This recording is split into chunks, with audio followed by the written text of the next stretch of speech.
Thriller movies and thriller web series అంటే చాలా మందికి ఇంట్రెస్ట్ ఉంటుంది. అందులో వచ్చే ట్విస్ట్ అండ్ టర్న్స్ ని చాలా మంది ఎంజాయ్ చేస్తారు. అలాంటి మూవీస్ అండ్ వెబ్ సిరీస్ అంటే ఈ వీడియోలో చూద్దాం. Hello all, welcome to my channel nomadic cinema. Kill. ఈ మూవీలో స్టోరీ చాలా సింపుల్ గా ఉంటుంది, కానీ ఇందులో యాక్షన్ మాత్రం మనల్ని ఫుల్ గా థ్రిల్ చేస్తుంది. సింపుల్ గా చెప్పాలంటే ఇదొక ఇండియన్ జాన్ విక్.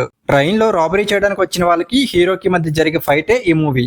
గాంత్. ఇదొక వెబ్ సిరీస్ జియో సినిమాలో అవైలబుల్ గా ఉంది. ఢిల్లీలో హాకిత్ నగర్ లో ఉంటున్న జతిన్ ఫ్యామిలీ మొత్తం అంటే 6 మెంబర్స్ కూడా సూసైడ్ చేసుకుంటారు. ఈ కేసును గదర్ సింగ్ అప్పగిస్తారు. అసలు వాళ్ళు ఎందుకు చనిపోయారు, ఇది హత్యనా లేక ఆత్మహత్యనా అని ఇన్వెస్టిగేషన్ స్టార్ట్ చేస్తారు. ఈ సిరీస్ చాలా స్లోగా ఉంటుంది, కానీ ఒకసారి చూడడం స్టార్ట్ చేస్తే మాత్రం ఆపడం కష్టం. ఇలాంటి స్లో నరేషన్ ఉన్న సిరీస్లు నచ్చే వాళ్ళకి ఇది చాలా బాగా నచ్చుతుంది. Thanks giving.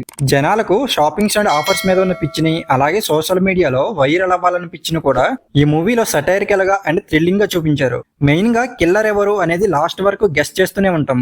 అంత బాగా స్క్రీన్ ప్లే డిజైన్ చేశారు. కాకపోతే వైలెన్స్ ఎక్కువగా ఉంటుంది. బ్లింక్. ఇదొక కన్నడ మూవీ, కానీ చాలా బాగుంటుంది. టైం ట్రావెల్ లాంటి మూవీస్ ని ఇష్టపడే వాళ్ళకి ఈ మూవీ ఖచ్చితంగా నచ్చుతుంది. ఇలాంటి మూవీస్ హాలీవుడ్ లో ఎక్కువగా వస్తుంటాయి. నాన్ లీనియర్ స్క్రీన్ ప్లే తో భలే ఉంటుంది. బృంద. ఇదొక వెబ్ సిరీస్. తెలుగులో వచ్చిన one of the best web series అని చెప్పాలి. ఫస్ట్ ఎపిసోడ్ నుంచి లాస్ట్ ఎపిసోడ్ వరకు మనల్ని చాలా బాగా థ్రిల్ చేస్తుంది. ఇందులో స్టోరీ కూడా చాలా బాగుంటుంది. ఒకసారి చూడడం స్టార్ట్ చేస్తే మాత్రం లాస్ట్ వరకు ఎక్కడ స్కిప్ చేయకుండా చూస్తారు. మహారాజా. ఈ ఇయర్ లో ఇండియాలో వచ్చిన one of the best movie అని చెప్పొచ్చు. ఇప్పటికే ఈ మూవీని అందరూ చూసే ఉంటారు. చూడని వాళ్ళు మాత్రం ఖచ్చితంగా ఫ్యామిలీతో కలిసి చూడండి. ఈ మూవీలో స్క్రీన్ ప్లే తో ఒక ఆట ఆడుకున్నాడు డైరెక్టర్. లాస్ట్ 30 మినిట్స్ మూవీ అయితే మామూలుగా ఉండదు. అలాగే చాలా ఎమోషనల్ గా ఫీల్ అవుతారు మూవీ చూసాక. మరి మీకు బాగా నచ్చిన మూవీ ఆర్ వెబ్ సిరీస్ ఏంటో కామెంట్ సెక్షన్ లో కామెంట్ చేయండి.